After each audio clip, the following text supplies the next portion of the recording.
فی اشرف سے میں زیارت کے لیے آقا حسین کے حرم کربلا معلی آیا۔ امام حسین کی زیارت سے پہلے آپ جانتے ہیں کہ سرکار وفا کی زیارت کی بڑی اہمیت ہے۔ میں یہ واقعہ اس لیے پڑھ رہا ہوں کہ زیارت پر جانے والوں کو اپنی اہمیت کا بھی احساس ہو، پیدل چل کے جانے والوں کو بھی محسوس ہو کہ کتنی اہمیت ہے۔ ساتھ ہی ساتھ آج شب جمعہ ہے۔ آپ جانتے ہیں کہ آخری امام کے ظہور کا دن کل کا دن قرار دیا گیا، جمعے کا دن۔ میں اس لیے بھی مصائب کے مرحلے میں اس کا ذکر کرنا چاہتا ہوں کہ جن کے تذکرے پر آخری امام تشریف لاتے ہیں، آخری امام کی توجہات ہوتی ہیں۔ مرحوم شیخ جعفر تستری نے لکھا کہ میں زیارت کے لیے کربلا معلی جس موقع پر پہنچا، میں نے کہا کہ پہلے چلے باب الحسین پر، آقا حسین کے دروازے پر آئیں، پہلے یہاں زیارت پڑھیں، اجازت لیں، پھر آقا کی بارگاہ میں آئیں۔ کہتے ہیں مرحوم شیخ جعفر تستری کہ میں جس موقع کے اوپر آقا ابو الفضل العباس کے حرم میں داخل ہوا، میں گوشے میں کھڑے ہو کے زیارت پڑھنے لگا۔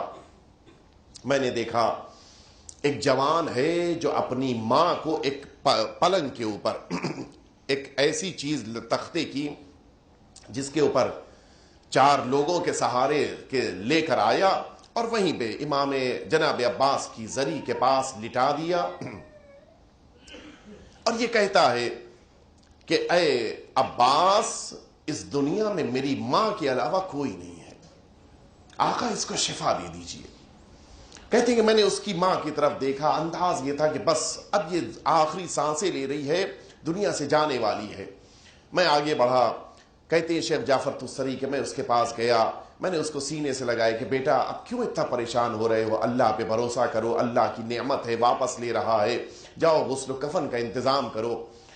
کہتے ہیں شیخ جعفر کہ وہ اچانک میری طرف سے گھوما، کہا شیخ کیا کہہ رہے ہو؟ میں نے کہا اب یہ مر رہی ہے، کیوں تم اس کے لیے اتنی فریاد کر رہے ہو؟ کہا شیخ اب نہ کہنا کہ یہ مر رہی ہے، میں اس کی صحت اور زندگی کے ساتھ واپس جاؤں گا۔ یہ بھروسہ، یہ کمانڈ۔ کہتے ہیں شیخ جعفر کہ میں پلٹ آیا، میں لباس میں امام ابا قبا میں پھر زیارت پڑھنے لگا۔ میں نے اچانک دیکھا کہ اس کا انداز دعا مانگنے کا بدل گیا، ایک دیہاتی، ایک گاؤں کا رہنے والا، اس کا انداز بدل گیا۔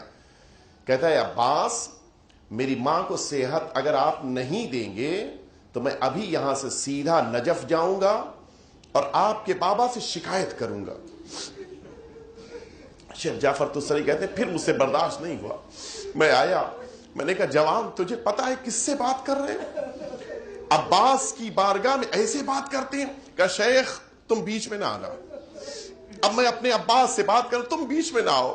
کہتے ہیں شیخ جعفر تستری میں ہٹ گیا، میں نے کہا اب میں اس کے جملے نہیں برداشت کر پاؤں گا۔ شیخ جعفر تستری کہتے ہیں کہ میں نے اتنا دیکھا کہ وہ امام حسین جناب عباس کے حرم سے نکلا اور پھر کربلا معلی سے سیدھا باہر نکلتا چلا جا رہا تھا۔ میں سمجھ گیا کہ اب یہ جا رہا ہے سرکار وفا کی شکایت کرنے کے لیے۔ میں بھی گڑگڑا رہا تھا، میں بھی دعا کرنے لگا کہ آقا اس کی ماں کو صحت دے دیجیے، اس کا انداز بڑا عجیب ہے۔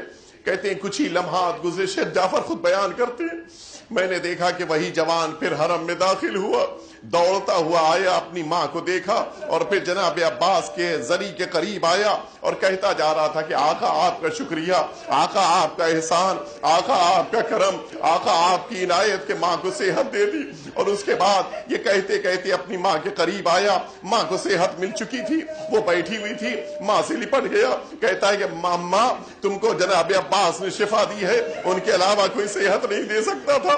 کہتے ہیں شیخ جعفر کہ پھر میں واپس آیا، آنے کے بعد اس جوان کے قریب آیا، میں نے کہا تم بتاؤ کہ تمہاری ماں کو کیسے صحت ملی؟ وہ کہتا ہے کہ شیخ تم ہی تھے جو کہتے تھے کہ ماں کے لیے کفن کا انتظام کرو، تم ہی تھے جو کہہ رہے تھے کہ ماں کے لیے قبر کھدواؤ، دیکھو میری ماں کو عباس نے شفا دے دی، میری ماں کو عباس نے صحت دے دی۔ ہاں اگر کسی کے دل میں کوئی دعا ہے تو عباس سے دعا کرو،